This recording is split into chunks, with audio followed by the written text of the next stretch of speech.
Ustaz Safrizal adalah alumni Gontor seangkatan dengan saya.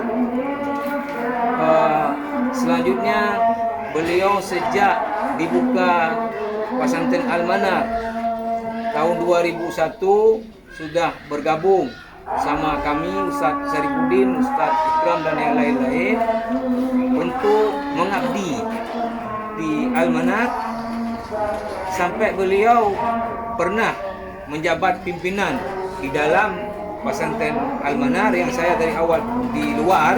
Maka kami dari pesantren Al-Manar merasa kehilangan besar dengan kepergian Ustaz Safrizal ini. Saya kenal betul Ustaz Safrizal ini karena sejak di kantor dating saya ini. Kalau Ibnul Jauzi mengutip hadis Nabi SAW dalam kitabnya Hadil Arwah, bahwa sebetulnya orang yang meninggal ini itu apa akan menjadi penghuni surga atau penghuni neraka, kita bisa jadi saksi dalam hidup orang itu seperti apa hidupnya.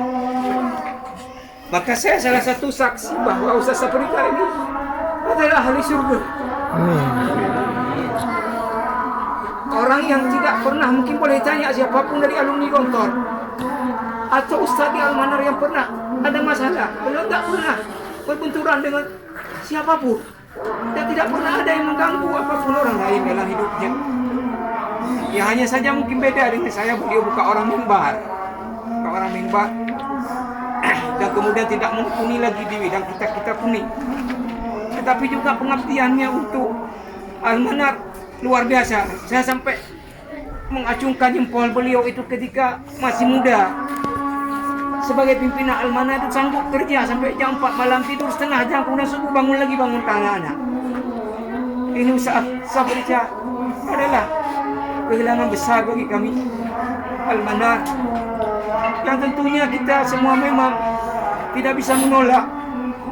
Idza jaa ajaluhum la yastakhiruna sa'atan wa la yastaqdimun. Memang betul beliau adalah ada riwayat sakit diabetes yang kemudian berakibat kepada yang lain. Tapi sesungguhnya karena memang sudah waktunya. Kalau belum waktu pasti ada obat untuk kemudian kembali sembuh. Tapi kalau sudah ada waktunya, la yastakhiruna sa'atan wa la yastaqdimun.